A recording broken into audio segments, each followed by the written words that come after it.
Aguero about to break the record, but is he doing enough to impress Guardiola? 08:00 share close. Inch by inch the Argentinian edges closer to the all-time City scoring record, but his performance against Shakhtar left a lot to be desired. Manchester City are doing so many things well at the moment that it's difficult to pick out a weakness. But if you were to find one, then there is no doubt that they could do with brushing up on their finishing. Shakhtar Donetsk in the Champions League provided probably the best test City have had this season. On the weight of chances created, the Ukrainian champions should have been defeated by a far wider margin than 2-0 at the Etihad. Man City 10/11 to win place. Pep Guardiola must have endured sleepless nights last season when running over the opportunities his side squandered in matches which arguably cost them a Premier League title challenge. Here against Shakhtar, those familiar failings were threatening to resurface. Supporters were expecting the net to billow in the first half when Kevin De Bruyne raced clear before shooting wide. Leroy Sane then missed a very presentable chance. In the second half, substitute Raheem Sterling contrived to miss an open goal with a left-footed effort when it appeared easier to score. What was required at 1-0 was a goal to put the matter beyond doubt, to tell Shakhtar they were beaten and ensure a smooth finish. Ederson then set Sane away with a precision piece of distribution, and the German won a debatable penalty. Here, then, was Sergio Aguero's chance to not only write off Shakhtar but to write himself into the City record books as their joint top scorer. For those keeping count, that's 5 of his last 7 penalties that the Argentinian has now missed. In the Champions League, he's missed 5 of his last 15 in all competitions. Guardiola is very dismissive of these kind of statistics. He will score the next one, is the usual refrain. That may well be true.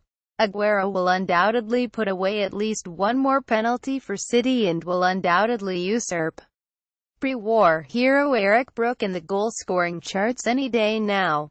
But his current travails extend far beyond the penalty spot. City are creating so many chances that the odd one missed here or there makes little or no difference. It could mean winning 4-0 instead of 5-0. But it's in Aguero's all-round game that the cracks are ever most noticeable. The 29-year-old completed only 8 passes in his 85 minutes on the pitch against Shakhtar and touched the ball 23 times in total. Bear in mind 7 of those touches were shots including the penalty, and you can see how badly Aguero is struggling for involvement in this City lineup. Goals will come. Guardiola teams will always require a forward to apply the finish, but there is so much more that the Catalan expects from his front men that he didn't get from Aguero on Tuesday. It's why Gabriel Jesus was summoned from Palmeiras last January, to shame Aguero into upping his work rate. That's why Alexis Sanchez was pursued so zealously over the summer. He is no more a refined striker than Aguero, far from it, but his industry is rare and much closer to what Guardiola needs. To be the center forward in this team is a luxury.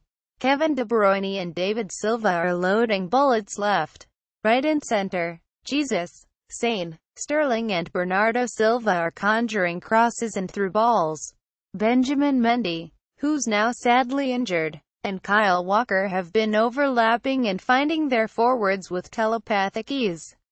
All Aguero has to do is stand still long enough and he'll soon find a ball hitting him.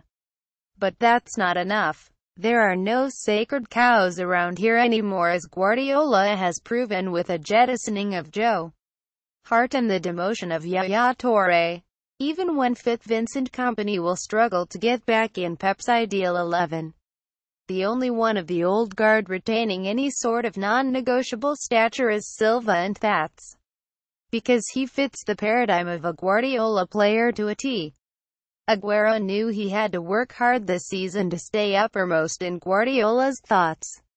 For the most part he managed that well through the opening weeks. His hat-trick against Watford was full of promise for the campaign ahead, demonstrating compatibility with Jesus as well as a tenacity not always associated with the Argentine. But against Shakhtar, Aguero was a dud while Jesus got the hook early in the second half after failing to impress on the right side of the attack. This was the first time in a long time that City were genuinely stretched a meaningful contest, and Aguero was nowhere to be found. Aguero was warned at the start of the season that although he is preeminent in terms of his City goal-scoring achievements, he can no longer always consider himself Guardiola's top pick in attack. It was the games against the rest of the top six last season: 1 point against Tottenham, 1 against Liverpool and none against Chelsea, chief among those results that really put a dent in City and Pep's ambitions. Article continues below. Aguero has got to demonstrate starting this weekend against Chelsea that he is capable of satisfying Guardiola's demands against the serious teams contesting titles as well as the also-rans, hoping simply to avoid a hammering. Guardiola has a ruthless streak a mile long if he thinks a big call could improve his team's cohesiveness. Aguero will know that being City's all-time goal-scoring record holder will count for little if he cannot keep up his end of the bargain to work hard and score.